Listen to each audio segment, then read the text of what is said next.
preparem-se para a crise que está por vir em nosso país até 2029. Tá? Essa é uma história, pessoal, que ela não começa do dia para a noite, não. Tá? Essa história, essa crise, né, é um ambiente que nós criamos, né, de uma economia cíclica, né, onde nós tendemos a decolar, despencamos novamente, voltamos a decolar de novo e caímos novamente. Nós não conseguimos manter uma constância econômica. O problema é que tudo tem um limite. E como nós cometemos sucessivos erros durante esse tempo, né, agora nós estamos chegando praticamente no fim da linha. Né? Estamos prestes a viver uma crise fiscal de proporções inimagináveis. Né? Eu posso dizer para vocês que será o ponto do governo não ter dinheiro para bancar suas contas, né? Como conta de luz, manter os seus servidores. E isso vai se refletir, né, em nós, população normal. Né? Já que, no final das contas, a tendência é que os impostos, né, como hoje nós já estamos vendo, né, a escalada dos impostos cada dia se multiplicando mais, a partir de 2029 elas serão intensificadas, teremos possivelmente aí uma inflação descontrolada, e o governo sem sequer saber para onde que vai, né, como solucionar esse problema. Né? Mas esse problema, pessoal, ele não começa do dia para a noite. Né? O nosso país, ele vem cometendo diversos erros, né, há muito tempo atrás. Isso tudo começa a partir do momento que nós sempre preocupamos, né, em manter, né, o bem-estar social de uma forma falsa, errônea, né, assim como querer comprar também classes de político, né, tentar comprar, né, votos, comprar apoio político, isso tudo passa pela classe política. Então, nós iniciamos essa história aí lá em 1960, e olha que interessante, né, tudo isso que vem ocorrendo, né, foi um fator predominante, né, para a desindustrialização do nosso país. Nós acabamos nossas indústrias. Então, se nós queremos ter um país forte, potente, principalmente como as pessoas vêm falando com muita constância agora, né, que é um país com autonomia, né, a primeira coisa que nós precisamos é produzir, ter um país forte, potência produtiva, né? Ela não ficar presa somente, né, em um lado da economia, não. Né? Hoje nós só focamos em commodities, ficamos fascinados com isso e não saímos disso. Mas teve um tempo que não. O nosso país ele foi uma possível potência. Né? Então, nas últimas 6 décadas, o Brasil viveu seus altos e baixos econômicos, né, de forma muito intensa. Né? Alta intensidade nos pontos altos e alta intensidade quando teve embaixo. Nós somos do milagre econômico, passando pela década perdida, lá em 1980, ao surgimento do Plano Real, o boom das commodities no governo Lula, né? E aí a pior recessão da história, que foi no governo Dilma. Nossa trajetória moldou um país, né, que cresceu muito, né, mas não se transformou em uma potência industrial. Então hoje nós vamos entender o porquê o Brasil se desindustrializou tanto, né? Chegou nessa crise tão grande e agora nós estamos aí perante uma crise fiscal de forma desproporcional ao que nós já imaginamos em algum momento da nossa vida. Né? Então qual é o impacto disso no nosso futuro? Então o primeiro momento é o milagre econômico. Então foi lá de 1960 a 1980. Nós tivemos o chamado do milagre econômico, né? O nosso país ele começou aí, de fato, a se industrializar muito investimento em infraestrutura, né? As obras de infraestrutura, né? Nós tivemos, como exemplo, aí a Ponte Rio-Niterói, a usina de Itaipu, Angra, o rodovia dos Imigrantes e a abertura de um monte de fábrica. Entre as décadas de 1960 e 1990, né? Durante esse milagre econômico, o PIB cresceu em média, pessoal, 7,4% ao ano. Superando, inclusive, a economia da China, né? O PIB da China que era de 3,5% e dos Estados Unidos que era de 3,7%. Olha que interessante que o nosso PIB, no milagre econômico, era o dobro dos Estados Unidos, que hoje a gente vê qual é o PIB dos Estados Unidos. Nós éramos também quase que o dobro da China, e olha onde que a China está. Um detalhe dessa história é que, nessa época, nós somos exemplo para a China de industrialização. Então, a China, né, nos usou aí como modelo de industrialização, né? Ela estudou as nossas técnicas, né, nossas estratégias, e depois foi adotando isso e atribuindo a outros fatores também que a conduziu para o sucesso que é hoje a economia da China, né? O problema é que nesse milagre econômico, né, ele tinha um pé de barro, literalmente, né? A sua base não era sólida. 3 problemas estruturais surgiram, né? E nos acompanham até hoje. A primeira que foi criada, né, para fazer uma proteção industrial das indústrias do Brasil, e aí foi uma jogada ridícula, né, foi a criação da Zona Franca de Manaus. Né, foi criado lá em Manaus um polo industrial, né, que se tornou ineficiente e dependente de incentivos. Então, basicamente, deram 1 milhão de incentivo para as indústrias irem para o meio da floresta. Essas indústrias elas se aportaram ali, e a partir daí nós demos 70 anos de de incentivos fiscais que agora recentemente foram renovadas para mais 70 anos, para manter essas indústrias lá. Agora, para pensar, pessoal, isso foi na época do regime militar, tá? Você bota um monte de empresa lá em Manaus, mas você não bota uma infraestrutura que elas consigam transportar tudo aquilo que ela produziu, né, para o mercado externo e para o mercado interno. Vou dar um exemplo para vocês. A Honda está lá. A Honda ela fabrica farol, chassi, motor, tudo ela fabrica aqui em São Paulo, na região de São Paulo. Aí, de São Paulo, ela pega e sai um caminhão que leva essas peças até o Porto de Santos. Aí do Porto de Santos se pega um navio que se conduz até lá em Belém do Pará. Aí esse navio, que é de água salgada, descarrega essa carga, aí coloca no navio de água doce, que navega pelo rio até chegar em Manaus. Lá em Manaus, essas peças são juntadas, montadas e se forma a moto. Aí, essa moto pronta, você coloca dentro do caminhão, esse caminhão coloca dentro do navio de água doce, esse navio de água doce navega até Belém do Pará, lá em Belém do Pará descarrega esse navio de água doce, carrega o navio de água salgada, que vai navegar pela costa do Atlântico até Santos, que vai descarregar essa carga, vai colocar no caminhão e vai distribuir entre as cidades. Olha o custo logístico para que tudo isso aconteça dentro dessa cadeia. Completamente ineficiente, não faz sentido manter esses incentivos. Então a Zona Franca de Manaus se tornou um peso para o Brasil. Poderíamos ter adotado outra estratégia, com outro tipo de indústria que realmente fosse dedicada para aquela região. Mas dessa forma que foi feita, foi realmente um problema muito sério. Também nós tivemos o arrocho salarial, né, para incentivar aquelas indústrias a se manterem no Brasil. Né, o governo, da época, reduziu muito, congelou muito o salário do trabalhador. O trabalhador recebia muito pouco. Isso aí durou até 1998, né? Comprimindo o salário e aumentando a desigualdade social. De onde surgiu a desigualdade social? Já começou por aí, né? E aí, para finalizar, o fechamento da economia, né? O governo, para proteger as indústrias nacionais, ela aumentou as tarifas, colocaram barreiras comerciais, isolaram o Brasil do mundo, reduzindo a produtividade. A partir daí, nós tínhamos produtos de muita baixa qualidade e nós não tínhamos nenhuma opção, né, do exterior que chegasse aqui e realmente fizesse a diferença para nós. Então, as grandes obras, pessoal, para que fosse feita essas grandes obras do milagre econômico, foram feitos diversos empréstimos internacionais, né? O resultado foi uma dívida externa que cresceu 30 vezes, né, e a carga tributária deu um salto exponencial de 16,7% lá em 1960 para 26% em 1970, sendo que hoje ela chega entre 33% e 34%. A conclusão disso tudo foi, né, que esse período, né, o milagre econômico, né, ele durou até em 1980, né, e aí nós podemos considerar o primeiro voo da galinha, porque ela voa, a galinha ela tende a tentar voar, né, mas por causa do seu próprio peso ela despenca no chão. Então aí, quando chega em 1980, nós temos a primeira queda dessa galinha. Então aí, pessoal, essa primeira queda da galinha acontece de 1980 a 1990, é a chamada década perdida. Essa década perdida, todos aqueles erros que nós cometemos lá no milagre econômico, ela começa a ser cobrada agora. Né? Então nós começamos a ter hiperinflação, planos econômicos falhos, filas em supermercado, e aí quem não se lembra, né, do congelamento lá do Fernando Collor, plano Collor 1, plano Bresser, Collor 2, plano Tropical, foram diversos planos para tentar segurar essa inflação, daquele custo que nós estávamos pagando lá do milagre econômico, né? E aí nós não conseguimos ter êxito, né, quanto a isso, né? Já lá nos anos 80, né, esse milagre, então, ele começa a se transformar, de fato, numa estratégia, numa tragédia, né? Aí nós temos, então, o colapso econômico, a estagnação da economia, a hiperinflação, a crise da dívida externa, né? E entre 1980 até 2000, o Brasil só cresceu apenas 2,1%, enquanto a China explodiu, cara, foi lá para 10% ao ano. Nós tínhamos uma economia muito superior da China, a partir daqui nós tivemos uma estagnação em queda e a China, então, decola. Quando chega, pessoal, lá para 1995, se finaliza essa década perdida. E aí, por causa desse tanto de crise, né, o fim do governo Collor, entra o Itamar Franco, começa a reorganizar a economia. E lá no governo Fernando Henrique se inicia, então, a chamada Era Social-Democrata. Então, nós já temos a democracia implantada, né? Esses problemas nossos, eles até se potencializaram depois que o regime militar sai, porque nós não tínhamos muita experiência com essa administração, por tantos anos, né, fora da administração pública. E aí sim entra, então, o Fernando Henrique, né? E aí, junto com o Fernando Henrique, dentro dessa era social-democrata, que ela dura de 1995, então guarda esse período, de 1995 até 2010, é implantado, então, o Plano Real. Né? Então, o FHC implanta o Plano Real, e o Plano Real, de fato, né, realmente, né, e finalmente estabilizou a economia. Então, entre 1995 e 1998, o PIB cresceu, em média, 2,4%, e teve uma queda da pobreza, né, e o início da queda da desigualdade. Então, aquela desigualdade que foi potencializada lá na primeira década perdida de 1980, ela começa, então, a decair. O Fernando Henrique, então, consegue entregar uma economia estabilizada para o governo Lula. Né? E aí sim, nós começamos o primeiro Lula 1, o primeiro governo do Lula, que se inicia lá em 2003.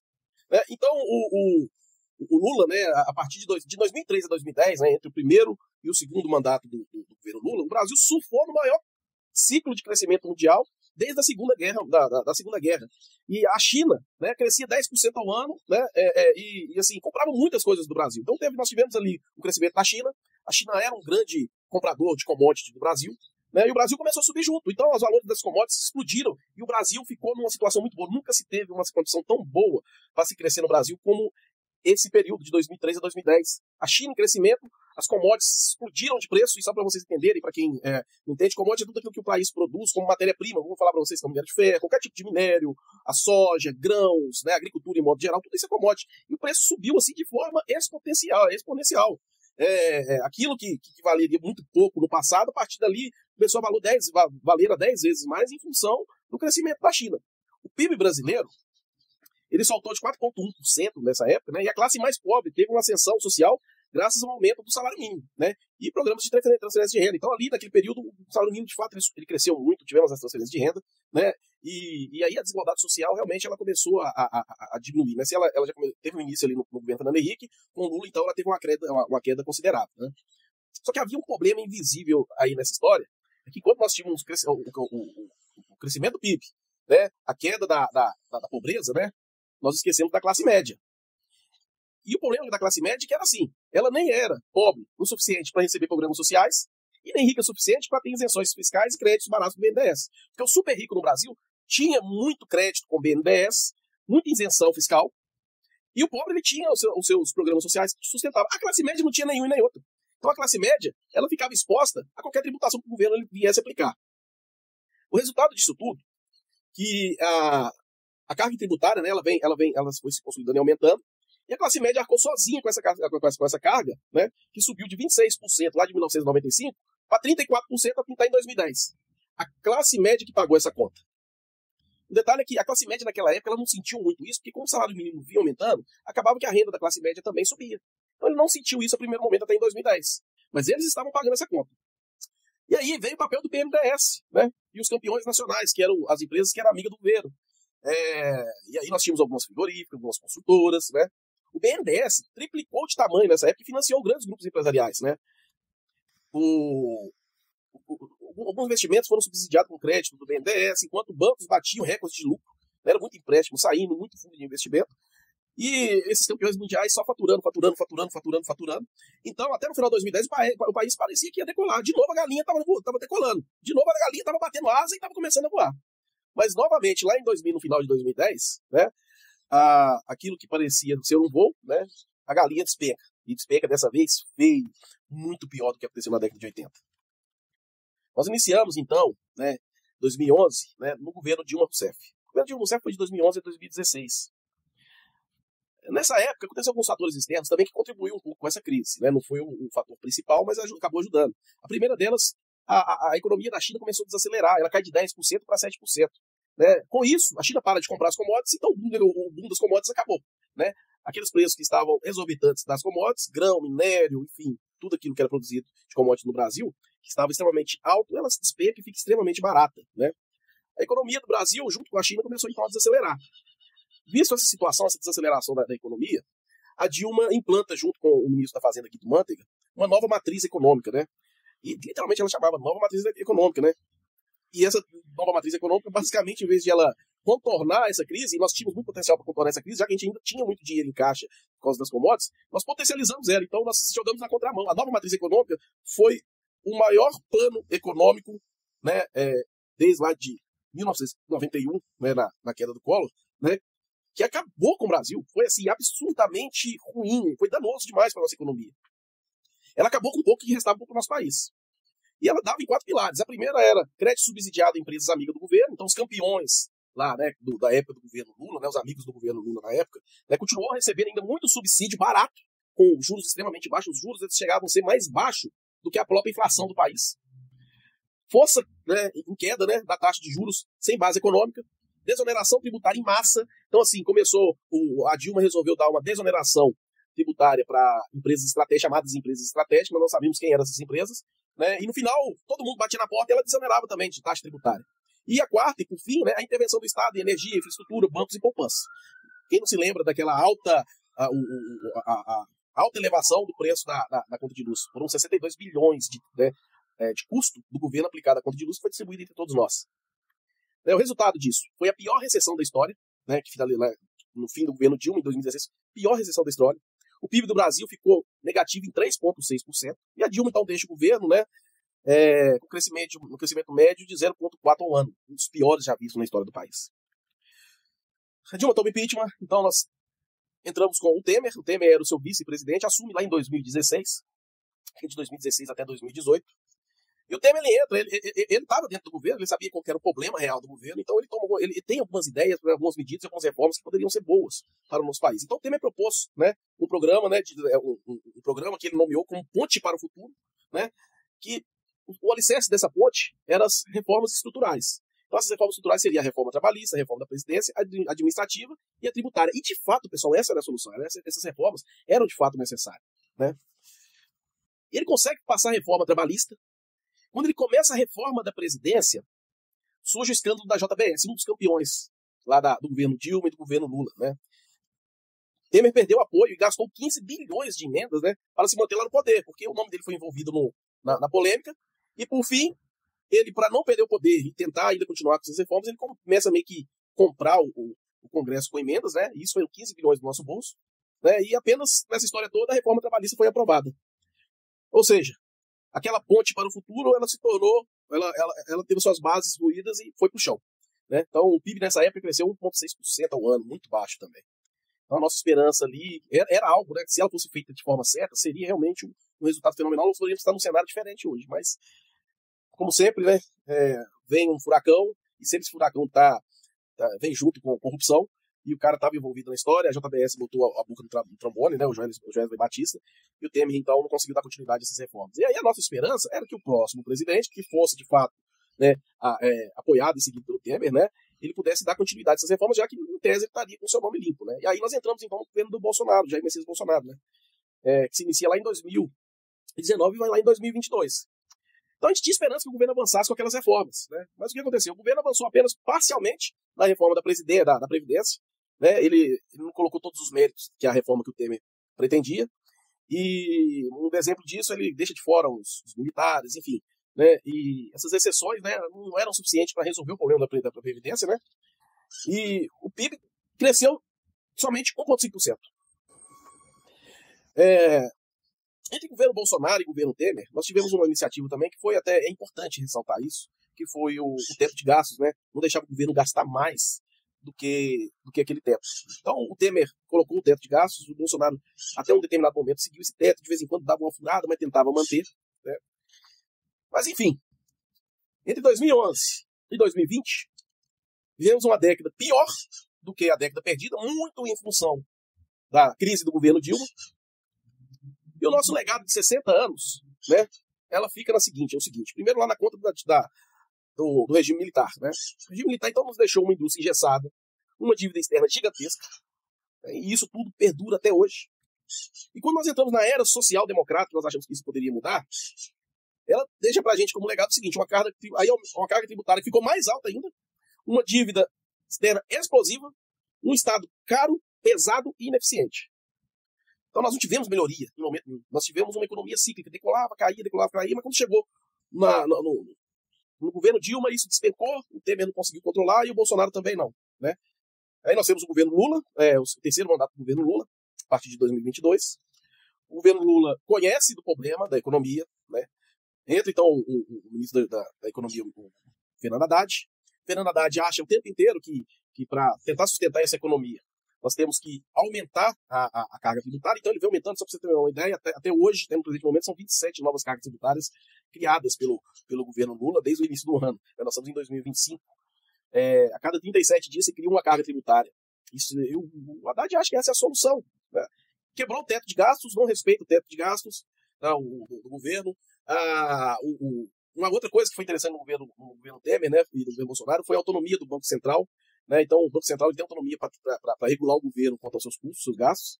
E aí, já no princípio do governo Lula, né, começa a ter então a crise, né, a briga do governo Lula com o Banco Central. Então, o tempo todo o governo Lula tentando furar o Banco Central, o Banco Central tentando puxar, e o Lula, né, todo mundo lembra que ele manda embora o chefe do Banco Central, coloca um outro chefe lá, e esse cara também tenta segurar o governo. Então, por que o Brasil não cresce mais? Existem 3 componentes de crescimento para o país crescer. O primeiro é chamado capital físico. O que é o capital físico? Fábricas e máquinas. É aquilo que produz. É o que produz. Fábrica e máquina. O que produz é fábrica e máquina. O que produz é fábrica e máquina. O que produz é fábrica e máquina. O que não se produz com incentivo social, não. Isso só mantém o controle da condição social da população mais pobre. O que produz e o que conserta, a raiz do problema é fábrica e máquina. O segundo fator, componente para crescimento econômico, é o capital humano, é trabalhador e educação. É você ter mão de obra em grande quantidade e essa mão de obra capacitada. E o terceiro pilar é a produtividade.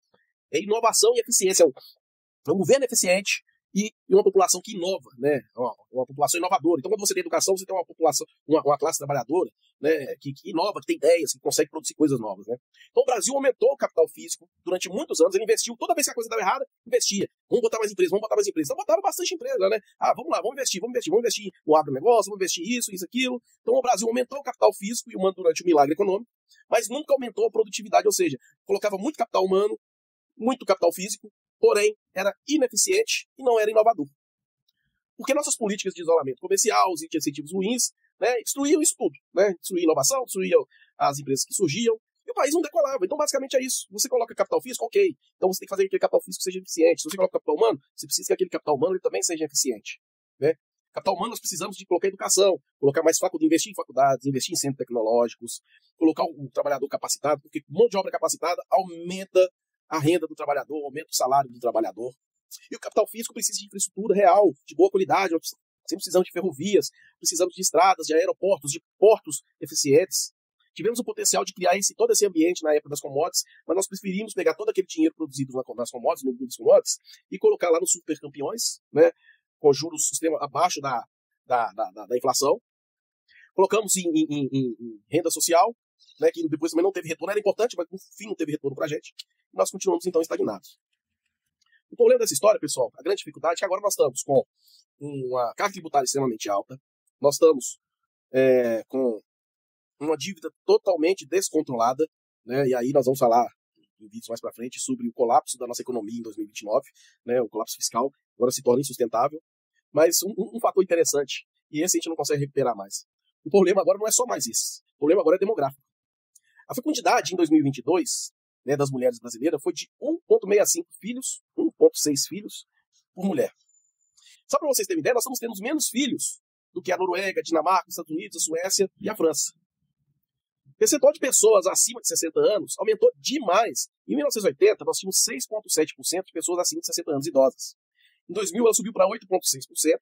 Em 2024, ela subiu para 15,8%. E nós estamos estimando que em 2040, nossos idosos vão subir para 37,8%. A nossa população está ficando idosa, está ficando velha. E nós temos que sustentar essas pessoas. Né? Hoje, nós temos 4 jovens para sustentar um idoso. A tendência é que no futuro isso caia para 2. E depois para 1. E aí depois a gente não vai conseguir mais equalizar essa conta. A Previdência Social, pessoal, consome 18% do PIB nacional. 18% do PIB. É 1 trilhão por ano. Metade do orçamento vai para a aposentadoria dos aposentados. Né? Investimento público em infraestrutura, né? Educação, né? Enfim, elas são apenas, basicamente infraestrutura é apenas 1% do PIB. É o pior nível de investimento em infraestrutura, né, desde 1947. Então o resultado disso, né, é que a janela do Brasil de desenvolvimento entre 1960 até 2010, ela se fechou. A oportunidade era ali, de 60 até 2010. Né? Então, por quê? Porque nós tínhamos mão de obra, o país era jovem, tínhamos muita mão de obra, nós tivemos oportunidades com muito dinheiro, com muito potencial de investimento, simplesmente nós jogamos isso pela janela. Então, agora não, agora a população está idosa. Né? A gente não tem tantos jovens mais para preparar para o mercado de trabalho, para trazer inovação, e poucos jovens para sustentar aqueles que estão aposentados. Então, até 1960, né, aqueles que se aposentarem até lá, possivelmente não terá a previdência privada, a previdência social para se sustentar. E aí, como reverter toda essa situação? A primeira coisa é pensar em acabar com essa desindustrialização e começar a reindustrializar. Mas isso é um projeto de longo prazo. né? Aquilo que foi destruído durante todos esses 60 anos, a gente não vai conseguir ser reconstruído do dia para a noite. Mas a gente precisa de um projeto, e isso precisa partir de quem está hoje na política, né? Então a primeira coisa, né, o primeiro pilar, né, a primeira solução é qualificar o capital humano. Então a primeira coisa, nós precisamos investir em capital humano, né? E para isso, né, na minha concepção, nos meus projetos, né, entendo eu que nós temos que começar lá no ensino básico, lá no ensino fundamental. O jovem ele precisa ter, em média, pelo menos 10 horas de aula por dia. E nessas aulas ele ter, para mim, eu sou muito fã do ensino, né, do ensino integral. Eu acho que o jovem ele tem que ter letra de português, matemática, história, geografia, ele precisa ter educação tecnológica, aula de inglês dentro da escola, aula de educação social, preparação para o trabalho, lá no ensino fundamental, quando chega no ensino médio, né, preparação técnico, introdução universitária, qualificação tecnológica, preparação para IA, conhecimento dedicado em determinadas áreas. Então, 10 horas de aula com o máximo de informação possível, principalmente na área tecnológica. Essas escolas de ensino fundamental e ensino médio, elas têm que estar interligadas àquilo que eu tenho como projeto, chamadas os polos tecnológicos, né, de alta intensidade 5.0. É criar grandes polos tecnológicos junto com universidades, indústrias, escolas técnicas. Todas essas, né, esse polo de desenvolvimento tecnológico, né, dentro dessa cadeia desse polo tecnológico, elas estarem administrando também o ensino médio e o ensino fundamental. Então você já sai meio que direcionado para a área que o jovem quer, né, e aqueles principais caras que forem mais cabeça, já consegue fazer seleção deles por ali, e eles já conseguem chegar nesse polo tecnológico. E assim, dentro desses polos tecnológicos, né, nós vamos ter aquele cara que começou lá nos seus 7 anos de idade, no ensino integral de 10 horas, estudando coisas de tecnologia e mais aplicadas, dentro de uma filosofia de engenharia, e ele vai chegar lá na universidade, né, dentro desses polos tecnológicos, com uma bagagem de conhecimento gigantesca, disciplinado, e ainda por cima cheio de inovação na cabeça. Quando ele chegar no polo tecnológico, ele vai se deslumbrar e ele vai explodir. A partir daí, nós vamos ter várias ideias de inovação, e essas ideias de inovação, esses próprios polos tecnológicos, vamos pegar elas vão formar uma startup, nós vamos incubar essas startups, e o próprio governo vai investir nessas startups, transformando essas startups em negócio. E aí sim, começa a voltar a entrar dinheiro. Nós vamos começar a produzir, né? Nós vamos deixar de extrair do chão e começar a produzir também, agregar valor ao nosso produto. Né? É absurdo, pessoal. Nós vendemos café, o nosso café é vendido para os Estados Unidos para a Nescafé. A Nescafé pega o nosso café, bota numa cápsula, um potinho, tampa, fecha, manda para o Brasil, você paga 30 vezes mais nesse café. Então essa é a primeira solução.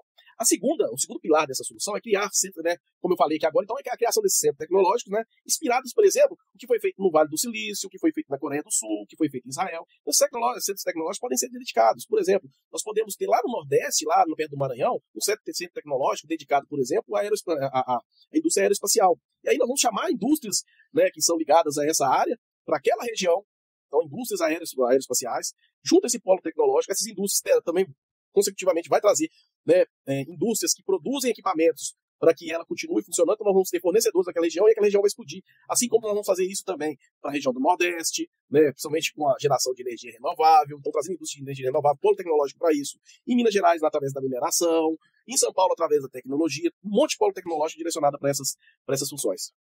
A terceira ideia, pessoal, a terceira solução, né, as reformas estruturais. Então, dar continuidade àquilo que o Temer propôs e ainda acrescentar alguns. Então, a reforma tributária, nós precisamos reduzir impostos, precisamos chamar a atenção dos investidores para o nosso país novamente, simplificar o sistema, você tem que ter uma liberação para isso, aqui não, cria um portal único, o empreendedor chega lá, bota tudo no portal único e resolve o problema e libera o cara para funcionar o mais rápido possível. Precisamos de uma reforma administrativa. O Estado é pesado, muita gente ineficiente dentro do Estado, precisamos reduzir isso. Olha, recentemente foi comprado carros para os senadores, avaliados em R$300 mil, sendo que a gente está próximo de um boom fiscal aí gigantesco. Isso é absurdo, então precisamos reduzir isso. Na COP30 nós tivemos o Lula com a Janja dentro de um iate, né, e o iate foi em torno de 170 milhões, se eu não me engano, lá, sendo que ele tinha à disposição dele o navio da Marinha, que ele poderia ficar hospedado lá dentro sem custo nenhum. Não tem que ser feito. Além disso, a reforma da Previdência também. A reforma da Previdência, olha, como nós acabamos de falar, nossa população está envelhecendo. Nos dias nós vamos ter 2 pessoas só para sustentar um idoso. Não se sustenta. Então, se nós não fizermos uma reforma da Previdência, nós vamos ter esse colapso da Previdência também. Quem hoje está nativa, amanhã não terá garantia da sua Previdência Social. Precisamos de uma reforma política, né? Precisamos, e isso daí vem muito da gente como população, precisamos de pessoas com ideias inovadoras, com ideias jovens, né? Tirar todas aquelas tralhas velhas que estão lá, com ideias retrógradas. Não, vamos botar uma turma nova, está surgindo muita gente boa aí, muita gente boa, né, e assim, diversas filosofias políticas, sabe, não é só na... Eu não vou falar, eu sou realmente, olha, pessoal, eu tenho uma visão muito de direita, mas isso significa que também existam pessoas boas da esquerda com ideias boas. É claro que tudo aquilo que é atribuído à ideologia, nós vamos entrar em divergência. Mas aquilo que é bom para o Estado, bom para o país, né, ela tem que ser continuada. Então, se nós temos um partido, por exemplo, saiu o governo Bolsonaro, por que aquelas ideias boas que foram empregadas, principalmente de economia, que Paulo Guedes foi muito positivo, entregou um saldo positivo no final, por que elas não foram continuadas, né? Assim como foi continuado, por exemplo, os programas sociais. Não temos que acabar com essa ideia, essa ideia ela é boa, mas surgiu de um cara de esquerda, não pode ser continuada, ou essa ideia é boa, surgiu de um cara de direita, não pode ser continuada. É esse que é o problema, porque isso faz com que o ciclo seja vicioso. Então, quando a coisa começa a decolar, vem um outro partido de uma outra filosofia, quebra tudo, começa tudo de uma outra forma diferente. Então, abandonar isso, né? Então, precisamos de uma reforma constitucional. Nossa Constituição ela é muito gorda e também muito ineficiente. E para finalizar essa questão dos pilares, né, para essa ideia de retificação nacional, né, precisamos, então, uma reindustrialização competitiva, e isso é o meu sonho, né? Então, abandonar subsídios improdutivos, então aqueles subsídios que não é produtivo, por exemplo, eu falei da Zona Franca, abandona aquilo, todo aquele subsídio que não vale a pena lá na Zona Franca de Manaus, invista ele aonde que vale a pena, e vamos criar uma outra estratégia para a região de Manaus, né? Acabar com as distorções dessa Zona Franca de Manaus é extremamente importante. Precisamos abrir também mais economia, fazendo parcerias com empresas de fora, fazer como a China fez no passado. A China deixou empresas externas entrar dentro da China e eles aprenderam a copiar as coisas que essas empresas faziam. Copiou as tecnologias, copiou as tecnologias, depois aprendeu a tecnologia, depois eles inovaram a tecnologia e hoje a indústria da China é o que é hoje, né? Precisamos integrar o Brasil, né, em cadeias globais de valor, né? Não podemos ficar nesse mesmismo que a gente está. Aumentar nossa produtividade é muito baixa e principalmente dar valor agregado à nossa produção. Mediante a isso, pessoal, nós encerramos toda essa ideia de hoje, né? O Brasil já teve de tudo para se tornar uma potência industrial, mas os erros repetitivos, né, políticas improdutivas, falta de visão a longo prazo, né, travaram o nosso crescimento. Isso é fato. A boa notícia é que ainda há tempo, né, para a gente tentar contornar isso. A longo prazo? Mas podemos começar hoje a mudar isso. Então, né, basta começar pelo essencial. E o essencial é educação, tecnologia, produtividade, reformas estruturais e reindustrialização. Só assim o Brasil poderá romper tudo aquilo de ruim que foi criado durante 60 anos. E de uma vez por todas, o ciclo da galinha se encerrará e, se Deus quiser, Deus abençoar, teremos aí o voo do Falcão, né? Pessoal, quem quiser ajudar nessa luta, né, quem quiser juntar comigo, né, mande uma mensagem aí no direct, sintam-se à vontade, né? A gente vai conversar, vamos criar alguns grupos de WhatsApp, né, para que a gente consiga formar o maior número possível de pessoas que tenham esse principal foco e lutar pela mesma bandeira, que é a bandeira verde e amarela, a bandeira do nosso país. Muito obrigado e até o próximo vídeo, pessoal.